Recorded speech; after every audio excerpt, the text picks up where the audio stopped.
I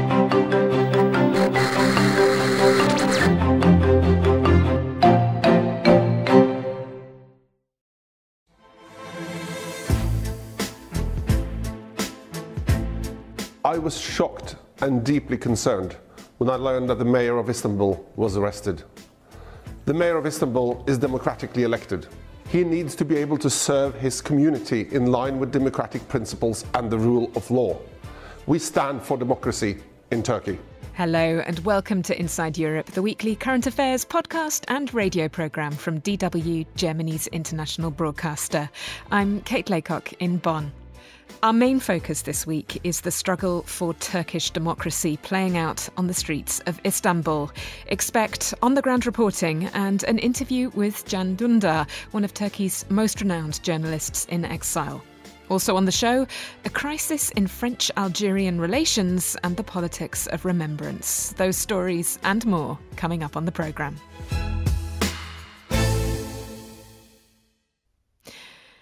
When a democratically elected leader uses the judiciary to imprison his main political rival, then the trajectory is clear.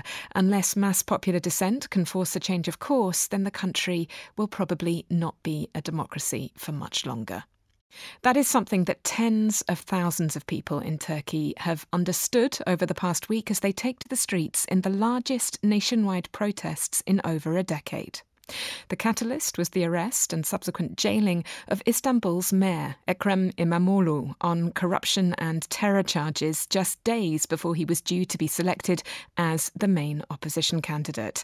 With over 1,400 arrests and aggressive clampdowns on journalists and other members of the press, Turkish President Recep Tayyip Erdogan is warning that protesters will pay a heavy price for their dissent.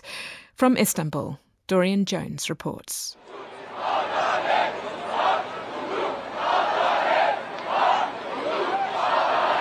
In freezing conditions and in the face of a demonstration ban by the Istanbul governor, tens of thousands of people protest outside Istanbul City Hall over the arrest of Mayor Ekrem İmamoğlu. Addressing the crowd, Özgür Özel, leader of the main opposition, Republican People's Party, described İmamoğlu's arrest as a coup and called for the people to take to the streets. Artık sokaklardayız. Meydanlardayız. Korkmaya devam et. Bizi korkutamazsın. Özel declared, this is not a time for politics in rooms and halls, but on the streets and squares.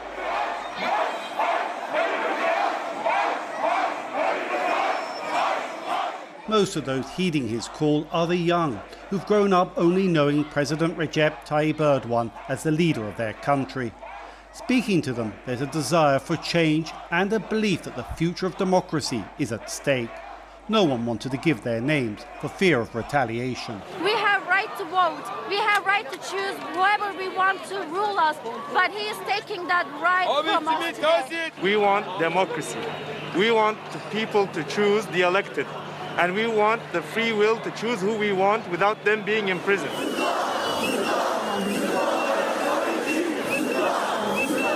Smaller protests are also being held nightly across Istanbul, while others bang pots and pans in support of İmamoğlu. Similar protests are occurring across the country. İmamoğlu was arrested in a pre-dawn raid on corruption and terror charges, just days before his CHP party was due to nominate him as their candidate in presidential elections in 2028. Many opinion polls give İmamoğlu a double-digit lead over Erdogan. İmamoğlu, who defeated Erdogan's AK party 3 times in mayoral elections, can reach beyond his secular political base to religious voters, nationalists and Turkey's large Kurdish constituency. Sezin Öner is a commentator on Turkey's Politikyol news portal. Öner says the prosecution of İmamoğlu is a clear sign of the threat he poses to Erdogan. İmamoğlu presents a real challenge. If Erdogan could beat him politically with regular rules, he would love that. But he cannot be doing that. Erdogan wants to take him out of the political sphere one way or the other. The government is counting on to the possibility that once İmamoğlu is out of sight, out of mind. So he will just be forgotten, and the presidency will have its ways easier.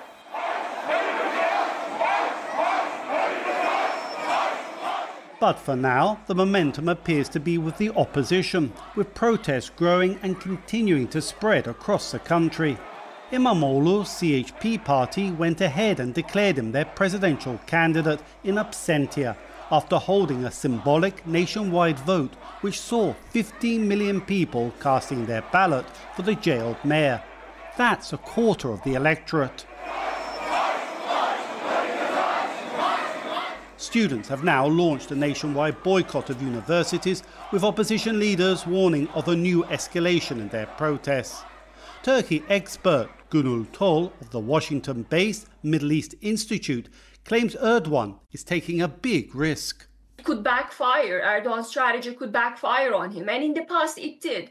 In 2019, when Ekrem İmamoğlu won the municipal elections in Istanbul, Erdogan did not accept the result and call for a rerun. While in the first round, Ekrem İmamoğlu had won by a razor-thin majority. In the second round, people got so angry and frustrated that they handed Ekrem İmamoğlu a bigger win. So this could easily backfire. And now that hundreds of thousands of people are on the streets, this could turn into something much bigger that Erdogan had not expected.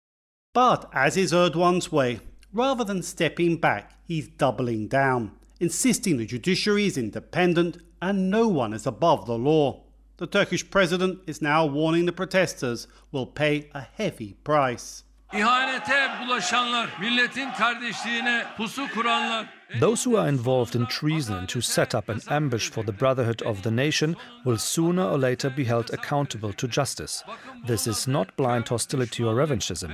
It is the reflex of the national will, the requirement of being a state, the condition of the principle of eternity. Evet müddet ilkesinin şartıdır. Erdogan is true to his word, with police increasingly carrying out dawn raids on hundreds of protesters' homes and even journalists covering the demonstrations. İlhan Özgel, deputy chairman of the opposition CHP party, says early elections and a new government is the only way out of the judicial and political crisis facing the country. The government has to restore rule of law in this country. It is damaging the image of the country, it's damaging the economy, it's damaging the social structure of the society. The judicial system is the least trustful institution in Turkey. You can't continue like this. I mean, everything is possible, but the point is that we have to do anything to stop it. We have the power of the people, and Erdogan has the power of the state. So we're going to see who's going to defeat whom.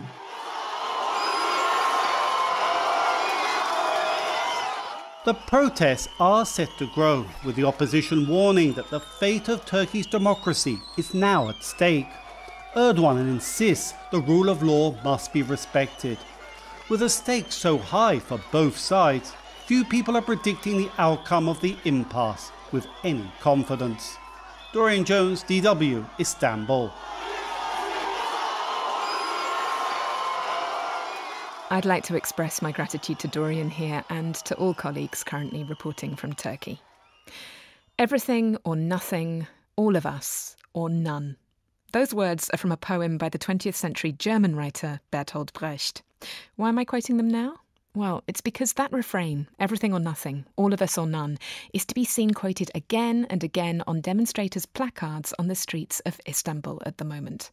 Can Dündar, former editor-in-chief of the centre-left Cumhuriyet newspaper, living in exile in Germany since 2016, ended a recent article in Die Zeit newspaper by arguing that those words should be understood as a warning not just to Turkey, but to the wider European family as well. I asked him what he meant. The message should be for the Democrats of Europe, there is no salvation alone, none or all. And if we lose Turkey in this struggle, if the autocracy wins in Turkey and Erdogan's crackdown would succeed, then there will be others to get the courage to impose anti-democratic rules all over Europe. So the message is very clear. if we are talking about the governments of Europe, they are so busy with security issues. And I wonder if Europe still cares about democratic rules, rule of law, press freedom, separation of powers. They lost their priority, I guess. And their priority is, of course, more security, more defense at the moment. And I'm afraid Europe kind of ready to sacrifice their traditional values for daily concerns. But for people of Europe, it's different, because they know the base of Europe is democratic rule. And if we lose that for security reasons, we would use both security and our freedoms. So that's why I guess we need to address our message to the European people rather than the governments. Have the European people heard that message? Well, their civic representatives certainly have. Here's an extract from a video initiated by Paris's mayor, Anne Hidalgo, she's the first voice that you'll hear, in which the mayors of cities all across Europe express their solidarity with Ekrem İmamoğlu, the imprisoned mayor of Istanbul.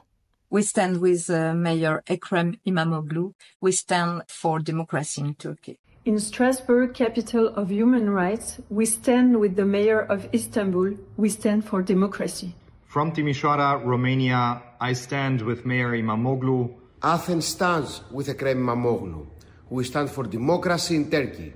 In Oslo, we stand with Mayor İmamoğlu and call for his release from arrest immediately. We stand for democracy in Turkey. Just some of the European mayors speaking out in solidarity with their counterpart in Istanbul there. Messages which Turkish journalist in exile Can Dündar says have given him a lot of hope. It's really very powerful and very exciting to see the most important mayors of the most important cities defending democracy in Turkey, defending a colleague in Istanbul. That shows us the importance of the local solidarity. You can see the reaction of local people, municipalities, civil society, trade unions, political parties, youth organizations. So they are more important than the governments, really, in my eyes. When I saw it, I really felt the people's voice.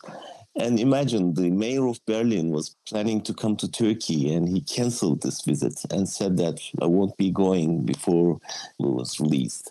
So this is the reaction we are expecting from Europe. This is the attitude. This is the solidarity we need at the moment, not the condemnation of the governments, because condemnations, they don't mean anything, really. They don't change anything. But this civil reaction is crucial at this stage. So solidarity from Europe's mayors there, not just with the mayor of Istanbul, but with Istanbul itself, with the city. That, Can, was your city once. Imagine Istanbul has a population of 16 million. Such a crowded city, such a chaotic city, and one of the biggest in Europe, and I guess one of the most beautiful ones. And at the same time, in Turkish politics, there's a saying, whoever wins Istanbul wins Turkey in the next elections. And of course, Erdogan knows this slogan. And that's why he was scared, because mayor of Istanbul, İmamoğlu, won the city 3 times. And now it was his turn to win Turkey. And that's the thing Erdogan wants to stop. You spoke about the political power of Istanbul as a predictor of who's going to win the country, but it's also got this incredible symbolic power because of its position straddling 2 continents. And there's actually a bridge, isn't there, where that sort of becomes absolutely apparent. Maybe you could tell me a little bit about the symbolism of this uprising happening now in Istanbul. Well, it is really symbolic. When I was living in Istanbul, my house was in the Anatolian part, Asian part of the city, and my office was in the European side. So every morning I was traveling from Asia to Europe, and every evening I was coming back from Europe to Asia. So this is the symbolism. And of course, Erdogan representing the Asian side of Turkey, I believe, while the European side of the people were trying to be a part of the European family. And Erdogan is pushing more to take Turkey to the Asian Islamic society. And this tug of war is very well symbolized in Istanbul's bridge. You, of course, Jan, are having to, cover this from exile, but you will be very, very concerned for colleagues reporting on the demonstrations in Turkey. What's the current situation for journalists? Unfortunately, it's getting worse. And after this latest demonstrations, 8 of our colleagues were arrested. They were under custody for days now. And they did nothing but took the pictures of the demonstrations or reported about them.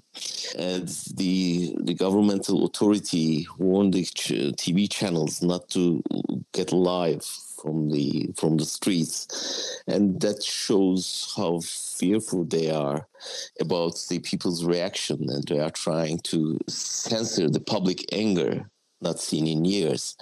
That's why it's very difficult to defend the press freedom nowadays and defend the people's right to know what's going on in their own country. They are blocking the streets. They are putting barriers in front of the municipality, and they are censoring media. But still, people are very enthusiastic to attend the demonstrations, and some TV channels are still bravely covering the protests. So, as I told you, it's a tug of war between democracy and autocracy, and I hope in the end the democracy will prevail. Turkish journalist in exile, Can Dündar there. You can follow Can on X, unless you have a Turkish IP address, in which case you'll get a message saying that his account is not available due to a legal demand. I can confirm that because I checked it out using a VPN. For the latest from Turkey, you can, of course, also download DW's Breaking News app. I'm Kate Laycock in Germany. You're listening to Inside Europe.